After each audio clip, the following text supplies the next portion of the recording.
11वीं क्लास में सभी विद्यार्थियों का स्वागत है। विद्यार्थियों, अनुक्रम व श्रेणी के अंदर आज हमारा ये नवा वीडियो लेक्चर है। हमने समानांतर श्रेणी और गुणोत्तर श्रेणी के टीएन और एसएन दोनों के सूत्रों का सत्यापन कर लिया है। कुछ क्वेश्चंस भी दिए हैं। क्वेश्चन आंसर का सिलसिला हम जारी रखेंगे। देखिए, मैंने कुछ क्वेश्चंस लिखे हुए हैं, इनकी बात करते हैं।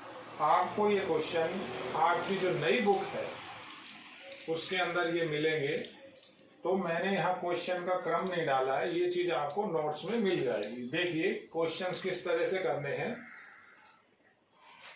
पहले क्वेश्चन के अंदर कह रहा है, दर्शाइए किसी भी समानांतर श्रेणी के, कोई भी समानांतर श्रेणी है, किसी भी समानांतर श्रेणी के m+n और m-nवें पद का योगफल, यानी दोनों का योगफल mवें पद का दुगना होता है। यानी हमें सत्यापित करना है, इसे प्रूव करना है। अब ये भाषा है, किस चीज की बात कर रहा है? समानांतर श्रेणी की, एपी की। तो किस तरह से सॉल्यूशन करेंगे, देखिए एक एक करके मैं क्वेश्चंस का सॉल्यूशन कर रहा हूं। सब इंपॉर्टेंट सवाल हैं। देखिए पहले क्वेश्चन की बात करते हैं। तो समानांतर श्रेणी की बात है, किस तरह से आपको सॉल्यूशन लिखना है। देखिए सॉल्यूशन मैं बता रहा हूं आपको, हमें पहले मानना पड़ता है। माना समानांतर श्रेणी में प्रथम पद, बिना माने कोई बच्चा काम नहीं करे। प्रथम पद ए सारवंतर होता है, डी है। अब लिख रहा हूं मैं, सिद्ध करना है। आपसे जो चीज सिद्ध करवा रहा है, अब हम उसको लैंग्वेज को मैथमेटिकल में किस तरह से कन्वर्ट करेंगे, क्या सिद्ध करना है। देखिए m+nवां पद यानी Tm+n और योगफल किसका? Tm-n का बराबर लाना है दोनों का योगफल mवें पद का दुगना। तो ये दुगना हुआ डबल किसका? Tm का। आपको ये इसके अंदर सिद्ध करना है। इस क्वेश्चन में हम ये प्रूव करेंगे। अब प्रूव किस तरह से करते हैं, देखिए 11th में हम कोशिश करते हैं लेफ्ट हैंड और राइट हैंड नहीं लिखते, हम एक साइड लेते हैं, दूसरी साइड को हम बनाते हैं। किस तरह से बनेगी, देखिए किसी भी साइड को मैं स्टार्ट कर रहा हूं, ये वाली साइड लेना ज्यादा बेटर है। जो साइड बड़ी हो उससे आप कंटिन्यू करिए। देखिए इस साइड से हम चालू कर रहे हैं, Tm+n Tm-n बराबर। अब यहां पर हमें इनकी वैल्यू लिखनी है, इनके फॉर्मूले लिखने हैं। तो बात किसकी? समानांतर श्रेणी की। देखिए समानांतर श्रेणी के अंदर अगर Tr लिखा जाए तो इस तरह से लिखा जाएगा, a+r-1 इंटू डी। आर वहां पद, जैसे आपने Tn लिखा a+n-1 इंटू डी। तो इन दोनों की वैल्यू रखें। पहले की वैल्यू क्या आएगी? a+n की जगह m+n है, तो -1 इंटू डी पहले की वैल्यू हो गई। प्लस लगाया, दूसरे की वैल्यू a+m-n और -1 फॉर्मूले का nd। देखिए अब इन दोनों को अपन कैलकुलेट करते हैं। तो बड़ा सिंपल सा काम है। ये साइड एज इट इज चलेगा, Tm+n Tm-n बराबर, देखिए a और a डबल हुआ, क्या हो गया? 2a हो गया। इस स्टेप में से, दो स्टेप है, देखिए आप दोनों स्टेप में से, इन दोनों स्टेप में से d कॉमन आ रहा है, तो d मैंने कॉमन लिया, क्या बचेगा? m+n-1 plus m-n-1। देखिए d हमने कॉमन ले लिया, आगे भी कॉमन ले सकते हैं हम, पीछे भी ले सकते हैं। तो ये इसी तरह से इक्वल के नीचे इक्वल लगाना है, इसे बार बार लिखने की बेटा नीड नहीं है। तो क्या बना हमारा 2a प्लस ये एक n से एक n cancel, plus minus m और m 2m हो गया, -1 और -1 -2 हो गया, d हो गया। देखिए अगली लाइन में क्या लिखा, यहां से 2 कॉमन, अब ये 2 होल कॉमन आ गया, 2 कॉमन निकाला तो क्या बचा, 2 कॉमन लिखा तो बचा a plus m -1 into D. अब जिस तरह से tn का फॉर्मूला है, जिस तरह से tr का फॉर्मूला है, तो ये जो आपकी जो ब्रैकेट के अंदर वैल्यू बनी है, ये वैल्यू किसकी बनी है, ये बनी है आपकी 2 तो एज इट इज, ये हो गया आपका tm, ये साइड ली थी, ये साइड आ गई। क्वेश्चन हमारा कंप्लीट हुआ, m plus n plus tm minus n की वैल्यू हमने प्रूव कर ली, ये आपका क्वेश्चन प्रूव हुआ। देखिए सिंपल और इम्पोर्टेंट क्वेश्चन है, ये आपका क्वेश्चन कंप्लीट हुआ। क्वेश्चन नंबर 2 की बात करते हैं। मैं किसी भी क्वेश्चन के ऊपर कोई भी सीरियल नंबर नहीं डाल रहा, आपको सब के सब नई बुक में मिलेंगे, आप उसको देखिए। दूसरे क्वेश्चन के अंदर कह रहा है कि किसी समानांतर श्रेणी के कोई भी आपके पास एपी है, उस एपी के अंदर प्रथम n, यानी प्रथम n का मतलब 1 से लेकर 1 2 3 4 5 अप टू n तक, n 2n और 3n पदों का योगफल क्रमशः n पदों का योगफल s1 के द्वारा, 2n पदों का योगफल s2 के द्वारा, 3n पदों का योगफल s3 के द्वारा लिखा जाता हो, तो सिद्ध कीजिए S3 बराबर 3 इंटू S2 माइनस S1। देखिए इंपॉर्टेंट है दूसरा क्वेश्चन भी। दूसरे क्वेश्चन को किस तरह से करेंगे, दूसरे क्वेश्चन में भी आपको जो लैंग्वेज है उस लैंग्वेज को समझना है, उसको ब्रेकआउट करना है। दूसरे क्वेश्चन की बात करें तो ऐसा लिख रहा हूं, माना एपी में प्रथम पद ए व सारवंतर, ये लिखना बेटा कंपलसरी होता है, सारवंतर डी है। हमने क्या मान लिया, प्रथम पद और सारवंतर। तो अब क्या क्या दिया हुआ है, देखिए प्रथम n पदों का योगफल S1 है, तो S1 की जो वैल्यू है वो किसके बराबर हो गई, n पदों का योगफल को S1 बता रहा है। जो हम Sn लिखते हैं उसकी जगह ये S1 बता रहा है। देखिए कह रहा है प्रथम n पदों का योगफल S1 के द्वारा और 2n पदों का योगफल S2 के द्वारा, 3n पदों का योगफल S3 के द्वारा।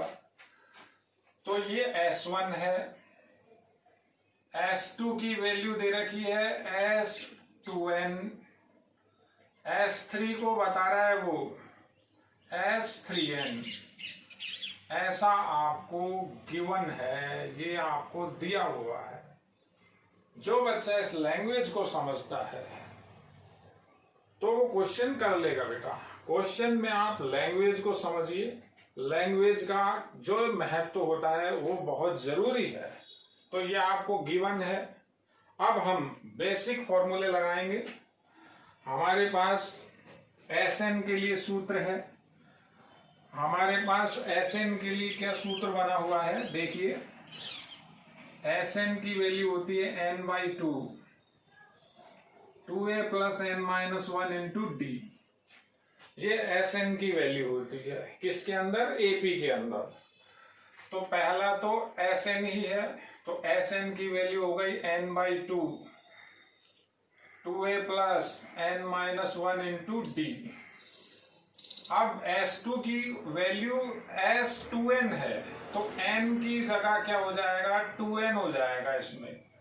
तो 2n/2, 2 से 2 कैंसिल नहीं करना है अभी, तो ये लिखा 2a + 2n - 1 × d। देखिए, और S3 की जो वैल्यू है वो S3n है, तो ये हो गया 3n/2, 2a + 3n - 1 × d। ये आपको गिवन है। जो बच्चा ये चीज समझता है, मेरा ऐसा मानना है, वो क्वेश्चन करेगा, 100% करेगा। अब आगे क्या करना है, हमसे कहता है ये सिद्ध कीजिए कि S3 की वैल्यू 3 × S2 - S1।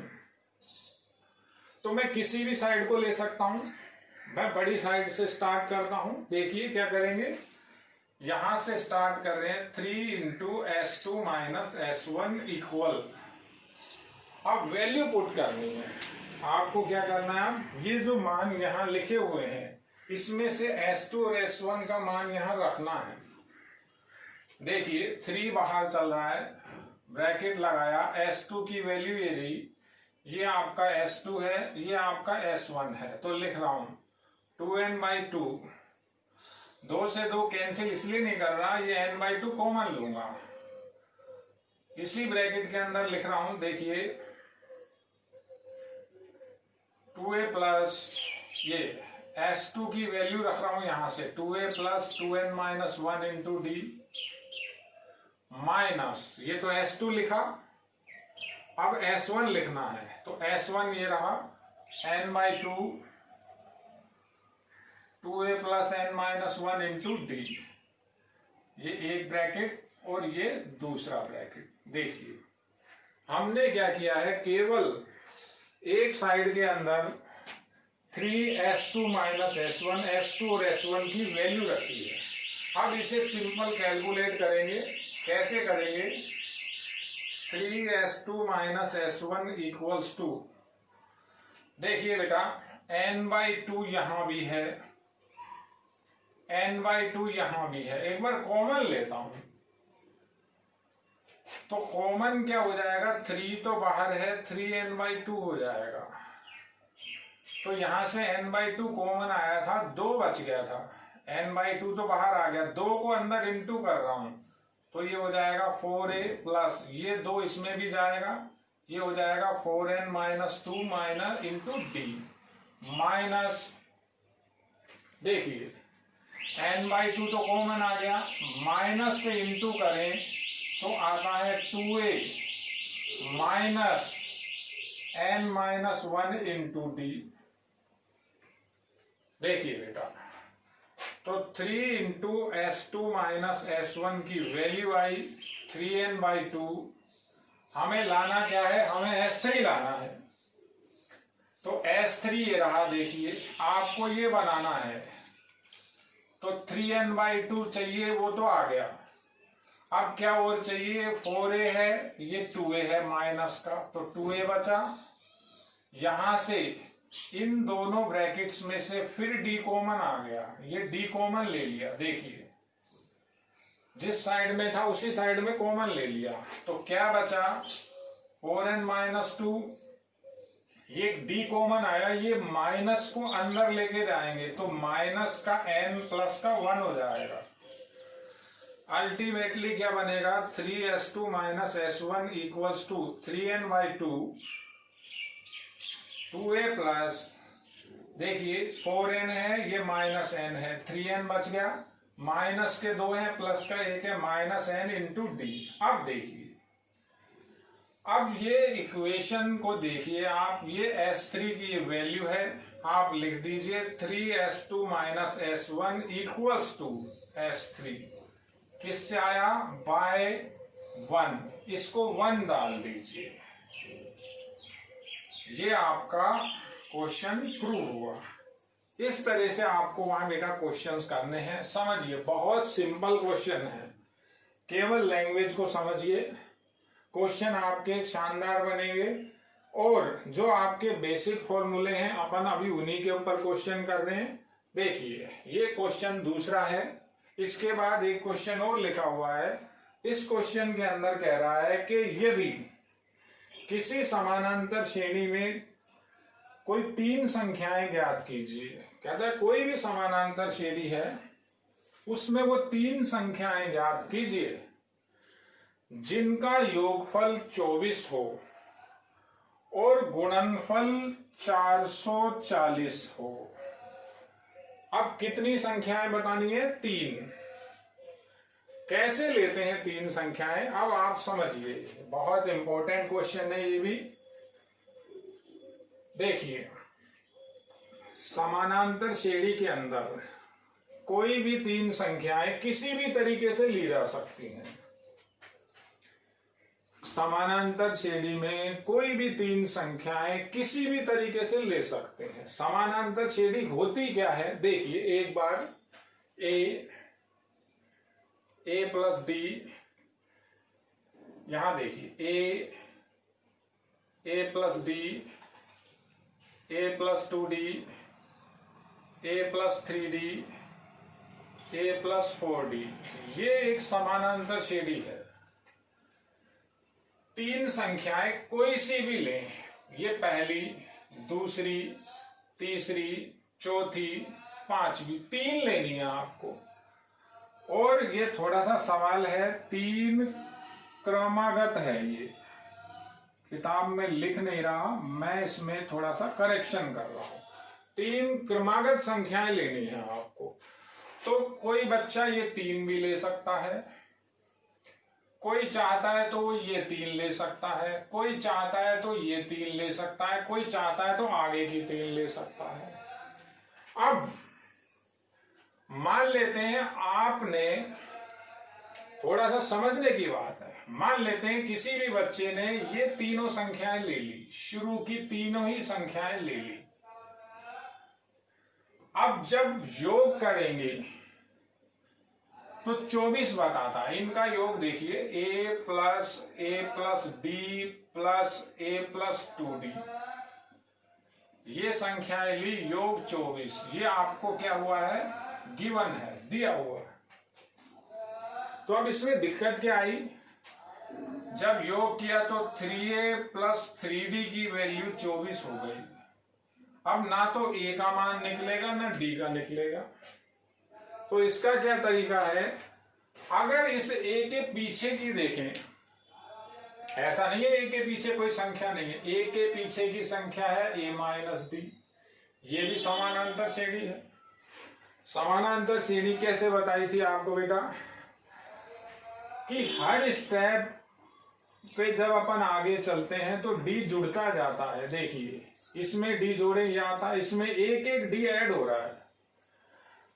तो आपको लेनी कैसे है संख्याएं? आपको ये 3 संख्याएं लेनी है। ये क्यों लेंगे? क्योंकि जब हम जोड़ करेंगे, जब मैं इन तीनों का जोड़ करूंगा तो देखिए d तो कट जाएगा, 3a का मान 24 हो जाएगा, जिससे क्या हो जाएगा? a का मान आ जाएगा 8। यहां दोनों चलेंगे। तो अगर 3 संख्याएं लेनी हो समानांतर श्रेणी के अंदर तो आप कैसे लेंगे? लिखते हैं, देखिए। अब इस क्वेश्चन को करते हैं। ये थोड़ा सा इसका कॉन्सेप्ट था। इस क्वेश्चन में आपको क्या लिखना है? इस क्वेश्चन का सॉल्यूशन देखिए। माना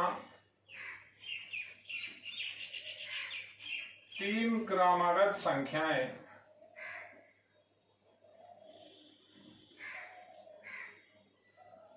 समानांतर श्रेणी के अंदर, समानांतर श्रेणी में निम्न है। एक लिया a माइनस डी, एक लिया a, एक लिया a प्लस डी। 3 संख्याएं जब समानांतर श्रेणी के अंदर होती हैं तो आपको ऐसा भी नियम बता रखा है। देखिए कि x, y, z अगर AP में है, ये अगर ये AP के अंदर है तो y का मान x प्लस z बटा 2 होता है। यहां भी आ रहा है, इसको अप्लाई कीजिए, आ जाएगा। यानी a बराबर a माइनस डी a+d/2, ये भी a लिखा हुआ है, ये भी a लिखा हुआ है। ये तो आपको मैंने एक अलग से बात बताई, इसे चेक नहीं करना है। देखिए हम ये 3 संख्याएं लेंगे, फायदा क्या हुआ कि जब तीनों का योगफल करें, लिख रहा हूं पहली इक्वेशन क्या दिया हुआ है, a - d प्लस a+d बराबर 24, ये गिवन है, ये दिया हुआ है, और गुणनफल भी दिया हुआ है। तीनों का गुणनफल करें a - d इंटू a+b, ये 440 है, ये भी गिवन है। समझिए बेटा, बहुत सिंपल क्वेश्चन है। ये इक्वेशन नंबर 1 है, ये इक्वेशन नंबर 2 है। इस इक्वेशन से चलाते हैं आगे, ऐड करना है, d से d कट रहा है, 1 2 3 बार a, 3a की वैल्यू 24 आ गई, a की वैल्यू 8 आ गई, a तो आ गया, अब d और चाहिए, तो तीनों संख्याएं आ जाएंगी। इस a की वैल्यू को मैं यहां रख रहा हूं 2 में, तो क्या हो जाएगा 8 - d इंटू 8 प्लस d की वैल्यू 440। देखिए बेटा, ये भाग दिया, 440 में 8 से भाग दें तो क्या आया, 440 डिवाइडेड बाई 8, 5 0 4 0 5 0 0 कैंसिल, 55 बार भाग गया, 8 कैंसिल हो गया, 8 - d 8 प्लस d की वैल्यू 55। देखिए बेटा, अब बेसिक सा फॉर्मूला लगाइए, a plus b, a - b का होल स्क्वायर, 8 का स्क्वायर माइनस d का स्क्वायर बराबर 54, ये आया 64 - d स्क्वायर बराबर 55, और नहीं 5, d स्क्वायर उधर गया, ये इधर आया, 9 बराबर हो गया d स्क्वायर। तो बेटा d के 2 मान आ रहे हैं, d बराबर आ रहा है ±3।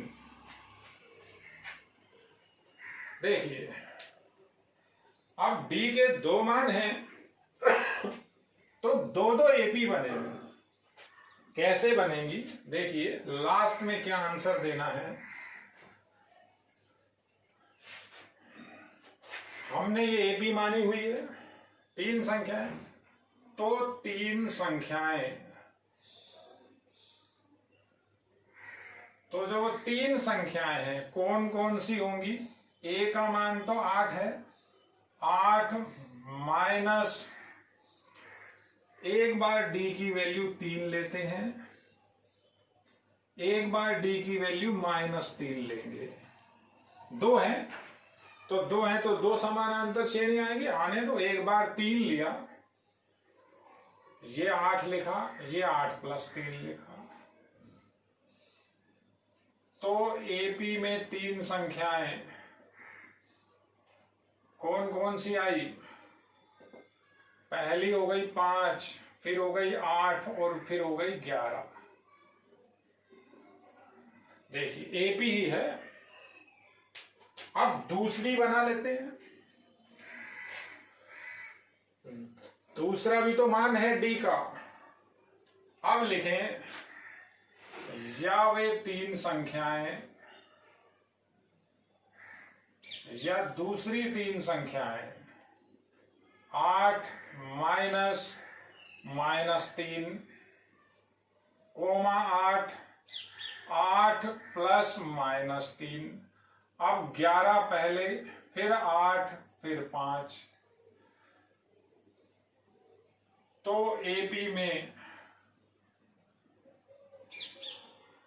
3 संख्याएं,